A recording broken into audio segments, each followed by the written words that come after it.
ሰላም ጤና ይስጥልኝ የተከበራችሁና የተወደዳችሁ የኢትዮ ፖስት ሚዲያ ቤተሰቦች እንደምን አላችሁ? እንደ ተለመደው አዳዲስና ወቅታዊ መረጃዎችን ይዘን ተመልሰናል። በዚህ ሰዓት የመረጃ ጊዜ ወደ እናንተ ከምናደርሳቸው መረጃዎች መካከል አርዕስቶቹን በቅድሚያ እንንገራችሁ። አንድ ከፍተኛ የመንግስት ባለስልጣን ከሀገር ለማምለጥ ሲሞክሩ በፖሊስ መያዛቸው ተነገረ። ባለስልጣኑ ለ4 ኪሎ መንግስት ቅርበት ያላቸው ሲሆን ቤተሰባቸውን ሰብስበው ለማምለጥ ሲሞክሩ በደህንነቶች መያዛቸው ተነግሯል። በዝርዝር ታደምጡታላችሁ። በሌላኛው መረጃ ፋኖን ጨምሮ በሰሜኑ የኢትዮጵያ ክፍል የሚገኙ ኃይሎች በሶማሊያ ክልል የሚገኙ ታጣቂ ቡድኖችን እንዲያምጹ እያደረጉ ነው ሲሉ አቶ ሙስጣፌ መሐመድ ተናገሩ። መጪው የ2018 ምርጫ ከወዲሁ አሸናፊው የተረጋገጠበት ነው ሲሉ ተቃዋሚ የፖለቲካ ፓርቲዎች ተናገሩ። የኢትዮጵያ ምርጫ ቦርድ የብልጽግና ልጥፍ ሆኗል ያሉ ፓርቲዎች በአገሪቱ ገለልተኛና ፍትሃዊ ምርጫ ሊካሄድ እንደማይችል አስታውቀዋል። በዝርዝር እንመለስበታለን። ከውጪ የኢራን ጦር ተጨማሪ 2 ከፍተኛ ወታደራዊ አዛዦቹ መገደላቸውን አስታውቃለች። በመካከለኛው ምስራቅ የተከሰተውን አዲስ ጦርነት በተመለከተ የምታደምጡት አዲስ ነገር ይኖራል። እነዚህንና ሌሎች በርካታ ጉዳዮችን በዚህ ሰዓት የመረጃ ጊዜ ወደ እናንተ እናደርሳለን። እንደተለመደው ይህንን ቪዲዮ ላይክ በማድረግ ጀምሩት። አዲስ ከሆናችሁ ደግሞ ሰብስክራይብ በማድረግ አዳዲስና ወቅታዊ መረጃዎችን ታገኙ ዘንድ ግብዣችን ነው። አሁን በቀጥታ ወደ ዝርዝር ጉዳዮቹ እናመራለን። በቅድሚያም የተቃዋሚ ፓርቲዎች ህብረት ኮከስ ምርጫ ቦርድ ነፃና ገለልተኛ ሆኖ 7ኛውን አገር አቀፍ ምርጫ ለማስፈጸም አንዳች ማስቻይ ሁኔታ የለውም ስላስታወቀም የ6 ተቃዋሚ ፓርቲዎች ያካተተው የኢትዮጵያ ተቃዋሚ ፓርቲዎች ኮከስ ብሔራዊ ምርጫ ቦርድ ነፃና ገለልተኛ ሆኖ 7ኛውን አገራዊ ምርጫ ለማስፈጸም አንዳች ማስቻይ ሁኔታ የለውም ሲል ገልጿል። ኮከሱ ባወጣው መግለጫ የምርጫ ቦርድን በወገንተኝነትና ለገዢው ፓርቲ በታዛዥነት ከሷል። በዚህም የገዢው ፓርቲ አሸናፊነት አስቀድሞ የሚታወቅ ነው ብሏል። መግለጫው የኢትዮጵያ ብሔራዊ ምርጫ ቦርድ ከነባር አመራሮች 3ቱን 60 በመቶ ለመቀየር ጫፍ መድረሱን እያሳወቅን ነው ብሏል። ተቃዋሚ ፓርቲዎቹ ልምድ በሌላቸው ኮሚሽነሮችና በወቅታዊ የፖለቲካ ያለመረጋጋት የግጭትና ጦርነት ውጥረትና ሁለንተናዊ ውስብስብ ተጨባጭ ሁኔታ ውስጥ የሚደረግ ምርጫ ጣጣና መዘዙ እንደሚለይም አስጠንቅቀዋል። በመሆኑም በዚህ ተጨባጭ ሁኔታ ምርጫ ቦርድ ነፃና ገለልተኛ ሆኖ ምርጫውን ለማስፈጸም አንዳች ማስቻይ ሁኔታ የለውም ያለው ኮከሱ ጉዳዩ ወደ ከፋ አደጋና ትርምስ እንዳይገባ በእጅጉ የሚያሳስብ እንደሆነም ገልጿል። ኮከሱ ከምርጫ ቦርድ በተጨማሪ በሀገራዊ ኮሚሽን ላይም ትችቶችን ሰንዝሯል። የኮሚሽነሮች ሹመት የብልጽግናውን አዋጅ እንኳን ያልተከተለና በጠቅላይ ሚኒስትሩ ፍላጎት ብቻ የተመደበ ነው ሲሉም ነው የወነጀሉት።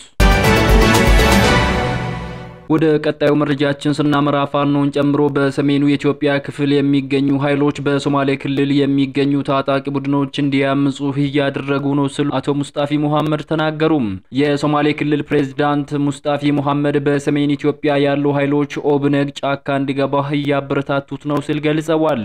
ኦብነግ ጫካ እንገባለን የሚለው ሌሎች ሀገራትና ሌሎች ቡድኖች በተለይ በሰሜን ኢትዮጵያ ያሉ ኃይሎች እያበረታቱት ነው ብዬ አምናለሁ ሲሉ ነው የተናገሩት። አቶ ሙስጣፌ ከሰሞኑ በኬንያ ተገኝተው የሶማሊ ማህበረሰብ ተወካዮች እንዲሁም ኬንያ ከሶማሊያ ጋር ከምትዋሰንበት ጋሪሳ ካውንቲ ባለስልጣናት ጋር ውይይት አድርገዋል።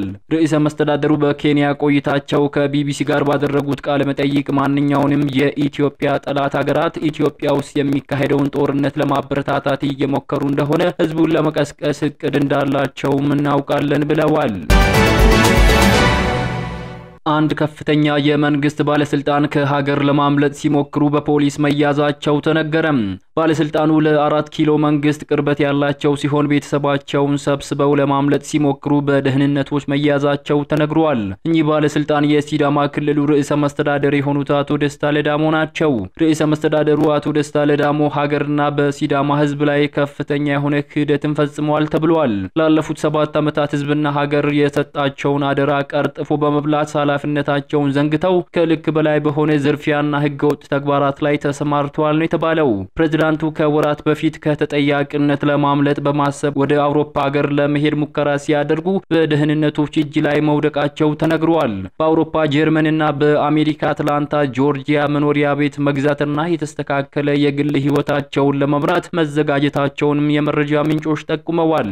ፕሬዝዳንቱ እርሳቸውና ቤተሰባቸውን ወደ አውሮፓ ሊያስገባ የሚችል የጀርመን ሀገር የቪዛ ፕሮሰስ መጨረሻቸውንም ነው ምንጮች ያከሉት።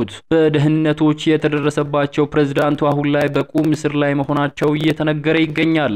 ከ7 ዓመት በፊት ከደቡብ ክልል በመነጠል አዲስ ሆነው በተዋቀረው ሲዳማ ክልል የሙስናና የመልካም አስተዳደር ችግር በስፋት መንሰራፋቱን የአካባቢው ህዝብ እየገለጸ ይገኛል። ከቀናት በፊት የክልሉ የሰላምና ጸጥታ ቢሮ ኃላፊ አቶ አለማየሁ ጢሞቴዎስ በሙስና ወንጀልና በህገወጥ የጦር መሳሪያ ዝውውር ወንጀል ተጠርጥረው በፖሊስ ቁጥጥር ስር መዋላቸው የሚታወስ ነው። በመጨረሻም የእስራኤል ጥቃትና የኢራን አጸፋ አሁንም ተባብሶ ቀጥሏል። እስራኤል በኢራን ላይ ጥቃት በመክፈት የጀመረችው ፍጥጫ አርብ ለቅዳሜ አጥቢያ ሌሊት ቀጥሏል። ኢራን ወደ እስራኤል ያስወነጨፈቻቸውን ባሊስቲክ ሚሳኤልን ተከትሎ የከተሞች የማስጠንቀቂያ ደውሎች እየተሰሙ መሆኑን ቢቢሲ ዘግቧል። በሁለቱ ሀገራት ውስጥ የአየር ጥቃቶችና ፍንዳታዎች መከሰታቸውም ተዘግቧል። የኢራን ጦር ተጨማሪ 2 ከፍተኛ ወታደራዊ ጀነራሎች መገደላቸውን አስታውቋል። ሟቾቹ የጠቅላይ ኤታማዦር የስለላ ምክትል ኃላፊ አላሚር ዜምሃራቢና የአሰራር ክፍል ምክትል ኃላፊ መሂዲ ራባኒ ናቸው። ሁለቱ ኮማንደሮች መቼ እንደተገደሉ ግን በግልጽ የተነገረ ነገር የለም። እስራኤል ከአርብ ጀምሮ በኢራን ላይ ባደረሰችው ጥቃት ቢያንስ 78 ሰዎች ተገድለዋል። ከፍተኛ ወታደራዊ ባለስልጣናትም እንደተገደሉ ተነግሯል። አርብ ሌሊት እስራኤል በኢራን በፈጸመችው ጥቃት የኢራን እስላማዊ አብዮታዊ ዘብ ዋና አዛዥ፣ የሀገሪቱ ጦር ኃይሎች ጠቅላይ ኤታማዦር ሹም እንዲሁም 6 የኒውክሌር ሳይንቲስቶች መገደላቸውን የኢራን መንግስት ሚዲያዎች ዘግበዋል።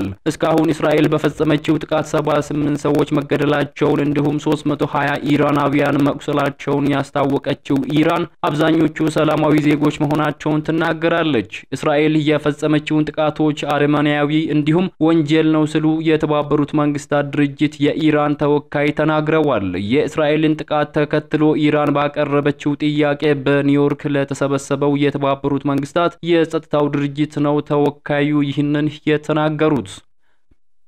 ውድና የተከበራችሁ የሚዲያችን ቤተሰቦች ለሰዓቱ የያዝናቸው አዳዲስ ጉዳዮች የተከታተላችሁትን ይመስሉ ነበር። ከሰዓታት በኋላ በሌሎች አዳዲስ መረጃዎች ዳግም እስከምንገናኝ በያላችሁበት መልካሙን ሁሉ ተመኘን።